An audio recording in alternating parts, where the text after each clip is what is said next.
yang memerdekakan setiap kami dari rasa takut dan kekhawatiran. Terima kasih buat kesempatan yang indah ini. Kembali kami akan mendengarkan firman. Berfirmanlah kepada kami siap untuk mendengarkannya. Berkati dan urapi kami semua. Berkati dan urapi hamba-Mu sehingga boleh menyampaikan apa yang menjadi isi hati dan pikiran Tuhan dengan sederhana, sehingga setiap kami yang dengar, kami mudah memahami dan mengerti. Terima kasih. Di dalam dan demi nama Yesus kami berdoa dan sambut firman Tuhan. Haleluya. Amin. Shalom.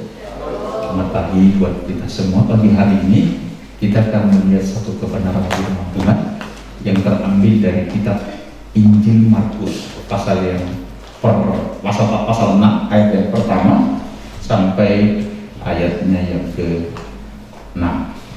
Markus pasal yang ke-6 ayat yang pertama dimulai. Kemudian Yesus berangkat dari situ dan tiba di tempat saatnya sedang murid-muridnya mengikuti dia. Pada hari Sabat ia mulai mengajar di rumah ibadat, dan jemaat yang besar takjub ketika mendengar Yesus, dan mereka berkata, dari mana diperolehnya semua itu? Hikmat apa pulakah yang diberikan kepadanya? Dan mujizat-mujizat yang demikian bagaimanakah dapat diadakan oleh tangannya? Bukankah ia ini tukang kayu? Maksudnya Yesus. Bukankah Yesus ini tukang kayu? Jadi Yesus profesinya sebelum dia terjun di dalam dunia pelayanan sebagai apa? Tukang kayu. Si tukang kayu. Dari mana dia bisa ngerti pertukangan? Karena bapaknya Yusuf tukang kayu. Perhatikan terus selanjutnya. Bukankah ia tukang kayu, anak Maria, saudara Yakobus, Yoses, Yudas, dan Simon? Dan bukankah saudara-saudaranya yang perempuan ada bersama kita? Lalu mereka kecewa dan menolak Yesus. Maka Yesus berkata kepada mereka, seorang nabi dihormati di mana? Seringkali orang pakai ayat ini menunjukkan bahwa Yesus mengaku dia nabi. Enggak, Yesus tidak ada ngomong. Dia cuma hanya bilang dia cerita seorang nabi. Dia bukan sedang lagi menunjuk, tapi dia itu sedang memberikan sebuah respon kepada orang bahwa nabi itu biasa ditolak di negerinya sendiri. Amin. Kecuali di tempat asalnya sendiri, di antara kaum keluarganya dan di rumahnya. Ia tidak dapat mengadakan satu mujizat pun di sana, kecuali menyembuhkan beberapa orang sakit dengan meletakkan tangannya atas mereka. Apa perbedaan tidak mengadakan satu mujizat pun di sana, kecuali apa? Itu bedanya apa? Ini melakukan mujizat, ini menyembuhkan orang sakit. Saudara tahu tak bedanya di mana? Perhatikan di sini. Ketika bilang ini, kecuali menyembuhkan beberapa orang sakit dengan meletakkan tangannya atas mereka. Perhatikan. Di sana, perhatikan, Yesus melakukan menyembuhkan orang, meletakkan tangan terhadap orang sakit itu berdasarkan apa? Pemurahan hatinya. Ada men? Berdasarkan apa? Berdasarkan pemurahan hatinya. Tapi kalau mujizat berdasarkan apa? Bukan berdasarkan pemurahan hati Tuhan. Iya, tapi berdasarkan iman. Haleluya.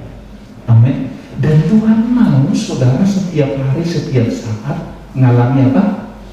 Mujizat Tuhan. Dengan cara apa? Saudara percaya kepada Dia.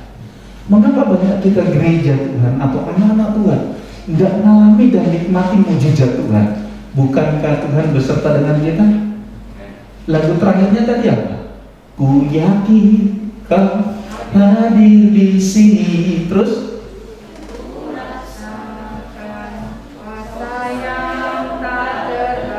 yes, ku yakin kau nyata di sini. Terus Ada nih? Haleluya. Tuhan ada enggak di sini? Tuhan bersama dengan kita tidak? Saudara percaya enggak? Kalau saudara percaya, mujizat itu menjadi bagian hidup saudara dan saya. Iya Pak ya? Saudara pernah lihat Pastor Andi, pendeta yang punya karunia kesembuhan itu? Ya kan, kita menstempelkan dia kan punya karunia kesembuhan tuh. Jadi seolah-olah hanya dia aja yang bisa lakukan, benar nggak? Wah sebenarnya Pak Eko juga bisa lakukan. Persoalannya Bapak percaya tidak? Amin. Nah saya bukan bicara tentang Pak Simonnya, tapi saya bicara kepada orang-orang yang mengalami mujizat Tuhan. Apa yang membuat mereka mengalami mujizat? Kenapa? Ada memang sebagian karena kemurahan hati Tuhan melalui Pak Pastor Simon, tapi sebagian besar itu karena apa? Iman, karena mujizat Tuhan. Mereka datang ke Pastor Simon karena apa? Mereka percaya ada kuasa kesembuhan. Ada berapa banyak orang-orang yang tidak seagama dengan kita datang kepada Pastor Simon. Dan dia mau apa yang kerjain saudara? Dia mukul lu. Berdiri, jalan. Dilakukan enggak? Mereka lakukan. Saudara kita kasih Tuhan. Kayak gini, saya mau katakan gini, bukan saudara harus cari Pastor Simon, atau saudara pergi ke sana, atau minimal saudara cari orang-orang yang seperti Pastor Simon yang punya karunia kesembuhan. Lalu, saya percaya bahwa setiap kita orang percaya ada Roh Kudus dalam hidup saudara dan saya. Saudara percaya enggak itu? Pertanyaannya cuma sederhana saja. Saudara percaya tidak? Kalau Roh Kudus ada dalam hidup saudara dan saya, dan Roh Kudus itu adalah pemberi, dia adalah sumber 9 karunia itu. Ada amin? Sehingga dia bisa tidak bekerja melalui saudara dan saya? Bisa tidak? Bisa, tapi persoalannya seringkali kita tidak mempercayai itu. Kita persis sama seperti orang-orang yang ada di Nazaret. Kita lebih mempercayai apa yang saudara lihat. Saudara lebih mempercayai apa yang saudara pikirkan. Saudara lebih mempercayai apa yang ada di sekitar, di sekeliling mereka. Mereka bilang kayak, mereka fakta sudah melihat jelas banget. Yesus khotbah di mana? Di sinagog, dikatakan di sana. Pada hari Sabat dia mulai mengajar di rumah ibadat. Rumah ibadat mereka itu sinagoge namanya. Nah saudara terkasih, Yesus mengajar di sana. Dan ketika mereka mendengar Yesus mengajar, itu penuh hikmah, penuh kuasa, penuh wibawa. Terus mereka bilang gini, hikmah mana hikmah dari mana yang diperoleh orang ini? Bukankah dia tukang kayu? Berapa banyak saudara yang terkasih dalam Tuhan, kita sering kali menilai dan melihat keberadaan Tuhan itu melalui apa yang bisa saudara lihat, saudara ukur melalui apa yang kita lihat dan kita rasakan, kita pikirkan.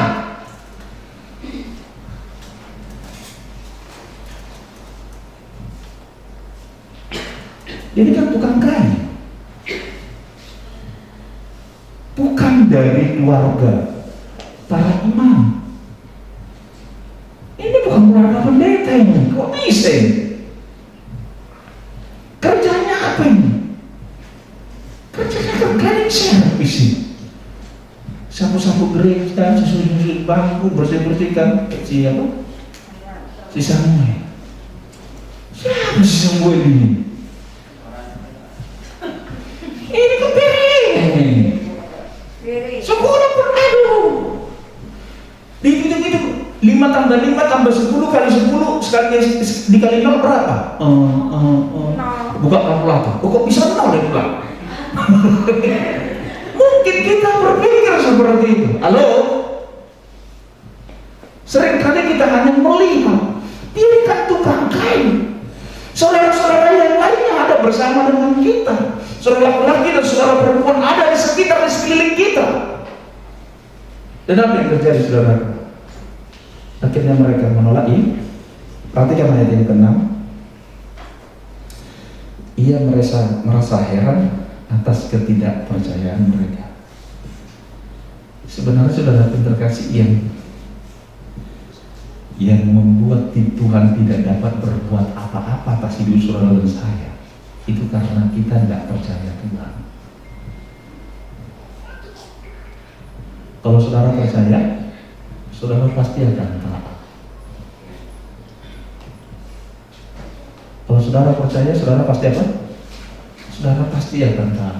Setan percaya Tuhan enggak? Apa beda setan dengan saudara kalau gitu?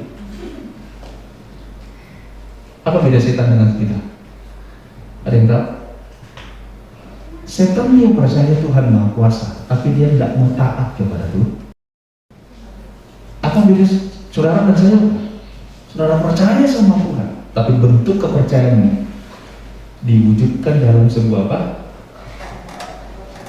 Tindakan dan perbuatan. Kalau saudara baca dalam kitab Injil, saudara banyak kali Tuhan melakukan mujizat, mendemonstrasikan kuasa-Nya. Itu karena apa? Karena iman. Karena iman. Karena iman. Dan sampai hari ini Tuhan yang sama juga merespon saudara dan saya. Karena apa? Karena iman. Iman itu dimana saudara percaya kepada kemampuan dan kesanggupan Tuhan. Untuk apa? Untuk melakukan yang baik dan yang terbaik buat saudara dan saya. Iman yang kedua, pengertian iman yang kedua, saudara mengerti posisi saudara di hadapan Tuhan itu sebagai siapa? Posisi saudara sebagai siapa? Saudara bukan hamba, saudara bukan sahabat, saudara juga bukan mempelai, tapi saudara adalah apa? Tubuh Kristus. Saudara adalah anak Tuhan. Ada orang bilang kita ini mempelai Kristus. Tidak. Dia kepala, kita tubuh kata Tuhan. Benar gak? Kepala dan siapa kepalanya? Siapa tubuhnya? Gereja, saudara dan saya. Berarti kita ini satu tubuh. Siapa yang disebut dengan satu tubuh? Yaitu suami istri. Saudara dan saya ini adalah tubuh Kristus. Kita sudah menunggal bersama Yesus. Saudara, tapi saya tidak mau bahas itu. Tapi yang mau saya bilang begini, saudaraku, saudara dan saya bukan sahabat, kan ada hamba. Yang kedua sahabat. Banyak orang mau jadi sahabat Tuhan. Saudaraku jangan berhenti sebagai sahabat. Saudara bukan sahabat, tapi saudara siapa? Saudara anak, saudara putri, putra daripada Bapakmu di surga. Kalau sahabat saudara terkasih, kita hanya ketemu tidak bisa setiap hari. Benar atau benar? Siapa punya sahabat di sini? Kita pasti punya sahabat. Saya juga punya sahabat. Saya tentunya punya juga sahabat. Sahabat saya Cijen.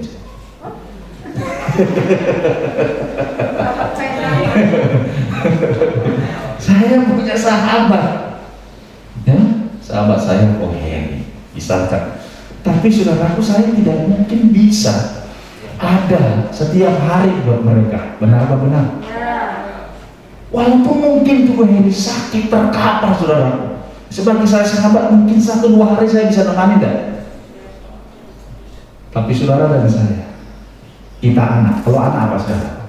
Setiap hari, setiap saat engkau bisa ketemu dengan bapakmu. Iya apa ya? Kamu bisa teriak kapanpun terhadap bapakmu. Iya apa ya? Sehebat-hebatnya bapak. Aku sudah pernah ada nonton di Facebook saudaraku. Di bapaknya orang hebat, punya perusahaan yang sangat banyak, bukan hanya di dalam negeri tapi di luar negeri juga. Di bapaknya sedang lagi mimpin rapat, semua orang hormat sama dia. Sampai pada satu saat ada anaknya yang agak sedikit ugal-ugalan gitu, saudara. Pakaian nggak rapi, nggak apa, pakaian kayak anak muda lah, jeans, pakai apa gitu, saudara. Dia masuk dilarang sama jangan sentuh saya. Kamu tahu saya? Mereka tahu tuh anaknya bos mereka. Dia masuk sampai dia buka pintu rapat mereka. Dia agak sedikit dengan anak muda. Dia bilang, Bapak saya mau bicara, berhenti dulu apa? Tahu bapaknya bikin apa? Sebentar, saudara-saudara. Dia panggil anak. Ada apa? Dia cerita mau apa ya? Pak, saya lagi patah hati. Cuma cerita bapaknya patah hati. Aku butuh tempat curhat, Pak. Ngerti maksud saya? Dan saya nggak perlu ceritakan selanjutnya apa. Tapi yang penting ini, karena dia anak, kapanpun situasi dan kondisi dia ketika dia butuh bapaknya, dia bisa datang. Jadi iman yang pertama, engkau mampu, engkau mengerti bahwa Tuhan mampu dan sanggup. Ada amin? Dan dia mau tolong saudara. Yang kedua, engkau mengerti posisi sebagai putra dan putri Bapakmu di surga. Haleluya. Ada amin? Sehingga saudara yang terkasih di dalam situasi kondisi apapun, kondisi yang saudara sedang alami, belajarlah untuk berani mempercayai Bapakmu adalah Tuhan yang beserta dengan saudara. Dia menyertaimu karena kau tahu engkau adalah putra putri kesayangan dari Bapa kita di surga. Di dalam Kejadian pasal yang ke-22, bagaimana Abraham diuji imannya. Bagaimana cara pengujian? Tuhan minta kepada Abraham supaya dia mengorbankan anaknya yang tunggal. Kenapa dikatakan tunggal? Bukankah Abraham punya anak yang lain? Sebelum Ishak sudah punya anak enggak dia? Setelah Ishak punya anak juga enggak dia? Punya, dari perempuan Keturah. Istri si Abraham berapa? Berapa? 2, 4. Bapak dan tambah-tambahin. Istri Abraham 1. Gundiknya ada 2. Siapa? Hagar dan Keturah. Di mata Tuhan yang Tuhan aku siapa? Sarah.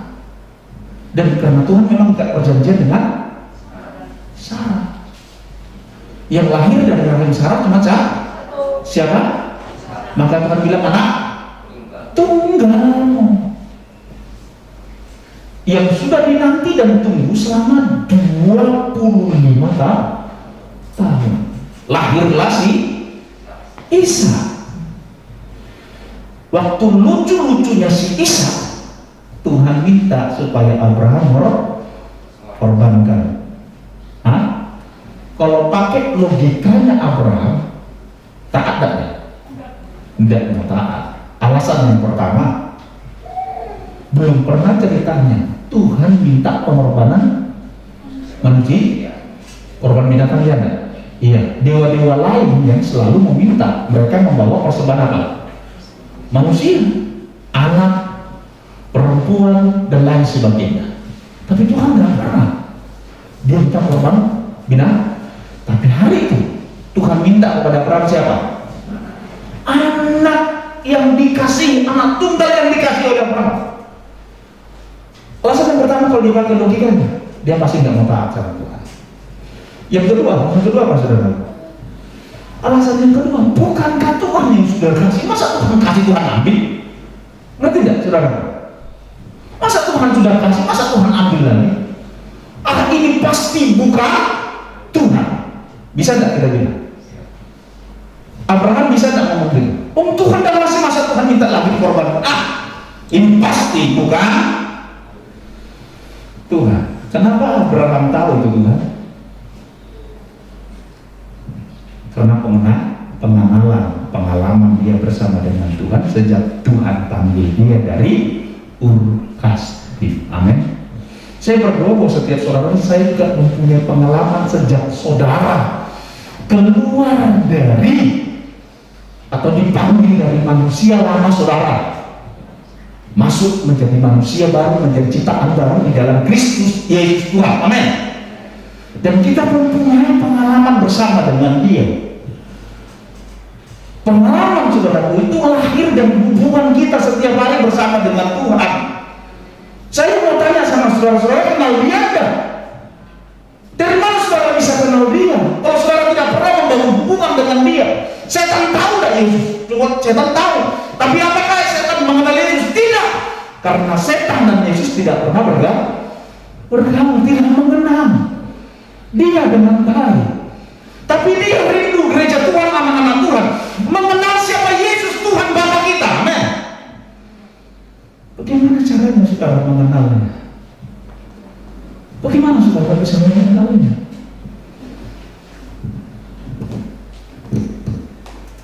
Kita bersyukur sekarang kita punya Alkitab. Alkitab itu adalah firman Allah. Itu adalah isi hatinya Tuhan. Coba saudara jujur, apakah saudara baca firman Tuhan dan tiap hari? Bagaimana saudara bisa mengenal dia kalau saudara nggak pernah bicara sama dia? Orang kalau nggak kenal saya, sangkanya saya ini orang sombong. Pak, memang iya sih.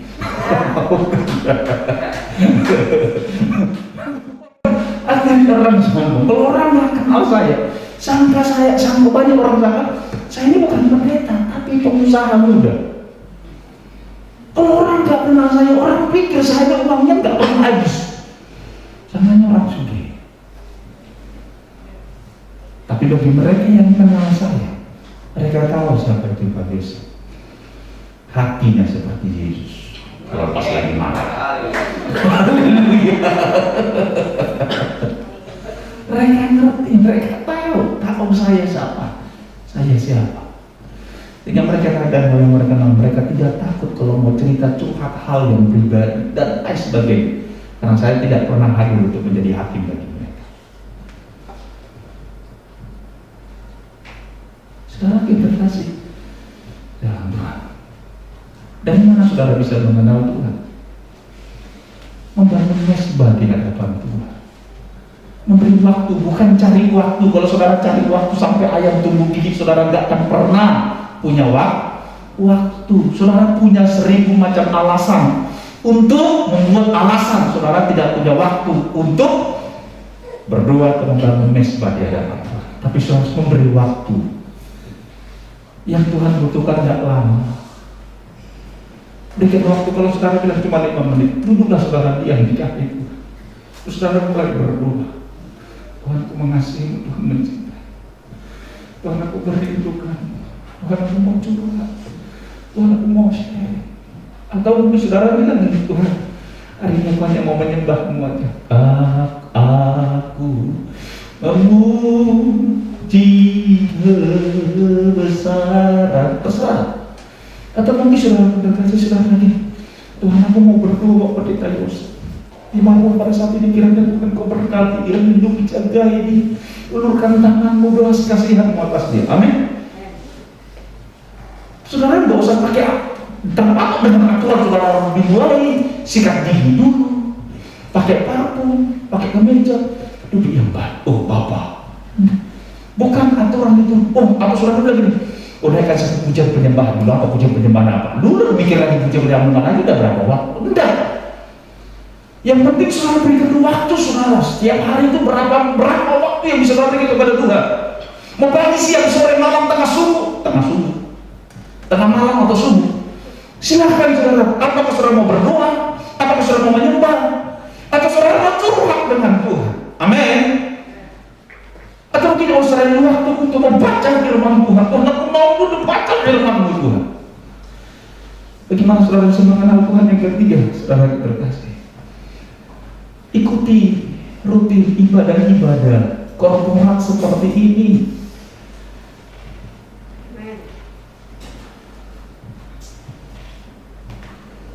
Di hari terakhir ini saudaraku, saya perhatikan orang lebih sadar kepada COVID ketimbang lebih sadar kepada Tuhan. Iya Pak ya? Orang lebih sadar kepada COVID ketimbang mereka lebih sadar kepada Tuhan. Sehingga 1000 macam alasan mereka bikin alasan saudara benar.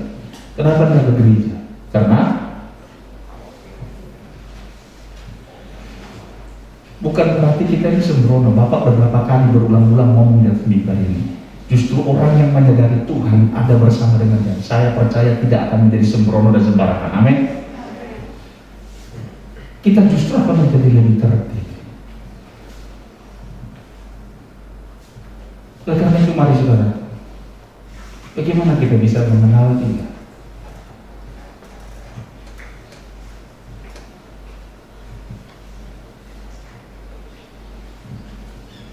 Ikutilah ibadah-ibadah rutin seperti saat ini, sehingga kita bisa saling melihat, saling mengenal, berfellowship satu sama lain. Haleluya. Engkau bisa dengarkan firman, dengarkan khotbah. Saya ini pendeta. Bapak juga sering ikut jum.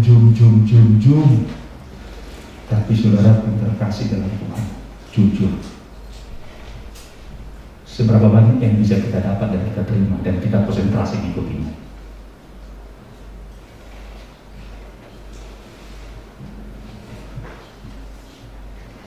Belum lagi nanti ditambah gangguan signal ya Pak ya. Yang lebih parah lagi adalah gangguan kantong, pulsa, kota dan lain sebagainya. Saudara yang terkasih dalam Tuhan, kita bersyukur bahwa keadaan semakin lebih baik. Amin. Keadaan sudah semakin lebih baik, dan saya mengajak setiap saudara, apapun yang terjadi dalam hidup ini, tetaplah bangun kesadaran tentang arti kehadiran Tuhan dalam hidup saudara dan saya. Jadi pesan firman Tuhan pada pagi hari ini, apa yang seringkali membuat kita tidak mengalami dan menikmati mujizat Tuhan karena ketidakpercayaan kita kepada Tuhan. Tadi jelas ayat yang kelima dalam Markus pasal yang ke-6. Tuhan bilang ini, Tuhan tidak dapat melakukan mujizat hanya kepada beberapa orang, ketika dia menyembuhkan beberapa orang, ketika dia meletakkan. Saudara yang terkasih dalam Tuhan, saya mau mengajak setiap saudara dan saya, mujizat itu berlaku dan berlangsung sampai hari ini bagi mereka yang percaya kepada Tuhan. Amin. Sampai hari ini cuma satu yang Tuhan minta, percayalah kepada Dia bahwa Dia mampu, sanggup, dan mau tolong saudara. Percayalah karena kau tahu siapa dirimu di hadapan Bapamu. Engkau adalah putra dan putri kesayangan dan Bapa. Kenalilah Dia sebagai pribadi yang sangat mengasihi. Bukan hanya sekedar engkau tahu Dia kata pendeta, engkau tahu Dia kata orang, tapi engkau mengenal Dia secara pribadi. Baca Alkitab saudara, berikan waktu saudara untuk berfellowship dengan Tuhan.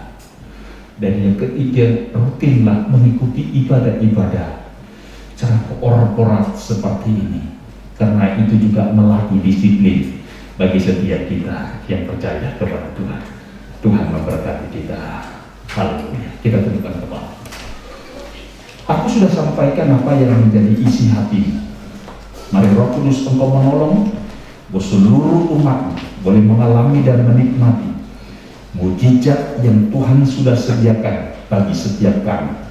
Roh Kudus Engkau menolong seluruh jemaat Tuhan untuk memiliki iman yang ada di dalam Kristus Tuhan, yaitu iman yang mempercayai Bapa adalah Tuhan yang mau, mampu, dan sanggup untuk tolong kami.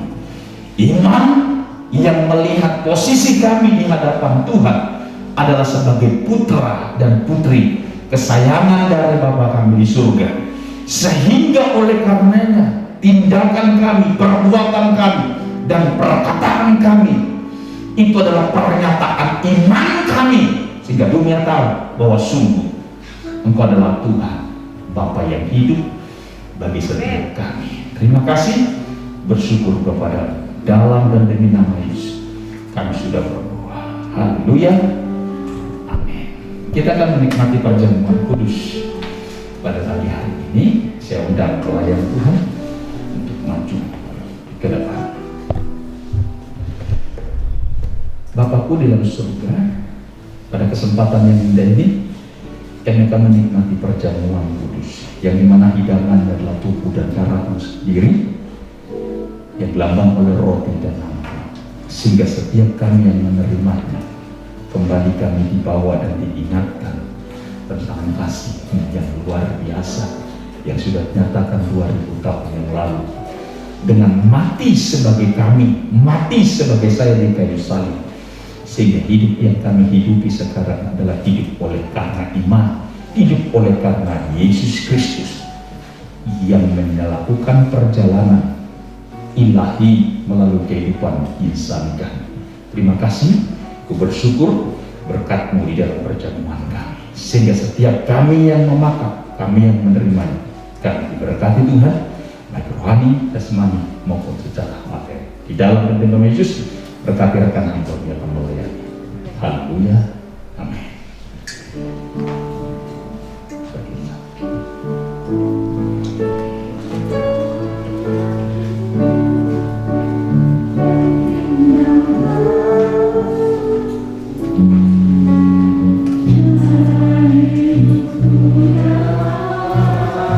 Bagi saudara yang sudah menerima, bangkit berdiri. Saudara bisa langsung mulai buka.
tinggi di atas kepala saudara.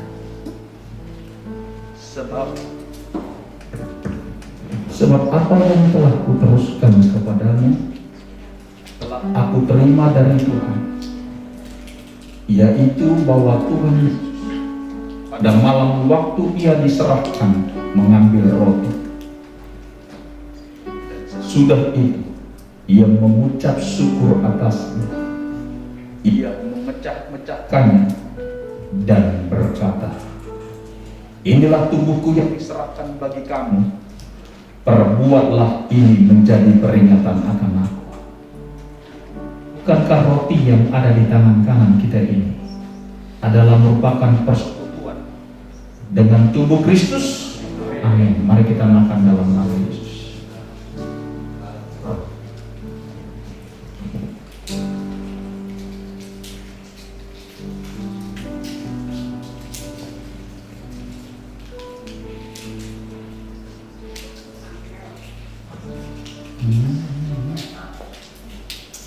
Haleluya.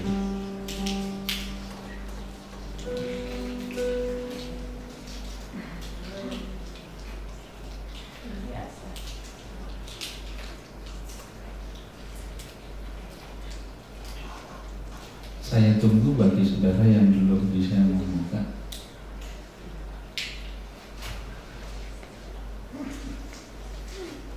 Sudah? Sudah? Mari kita angkat cawan yang ada di tangan.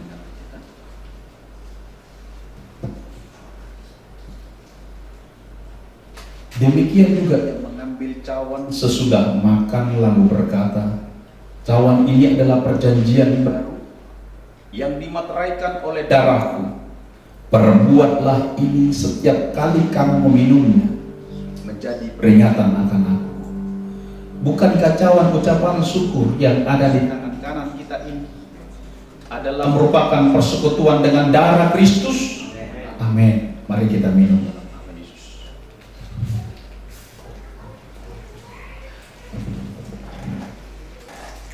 Cawan syukur. Kami bersyukur Bapa kami, buat tubuh dan darah-Mu nyata bagi kami. Haleluya. Kami bersyukur buat tubuh dan darah. Oh haleluya. Bukti kasih-Mu, cinta dan sayang. Oh haleluya.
Bapa di surga, di dalam nama Yesus yang sudah hadir dan memberkati ibadah ini dari awal, pertengahan hingga pada akhirnya. Kami juga terus berdoa bagi bangsa dan negara kami, bagi kota kami, bagi pemimpin kami. Biarlah kiranya berkat dan shalom yang datangnya daripada Tuhan turun dan memerintah di atasnya. Kami juga berdoa buat tempat ini di mana kami beribadah. Berkati Taman Palem, berkati Ibu Cencen dalam dan demi nama Yesus.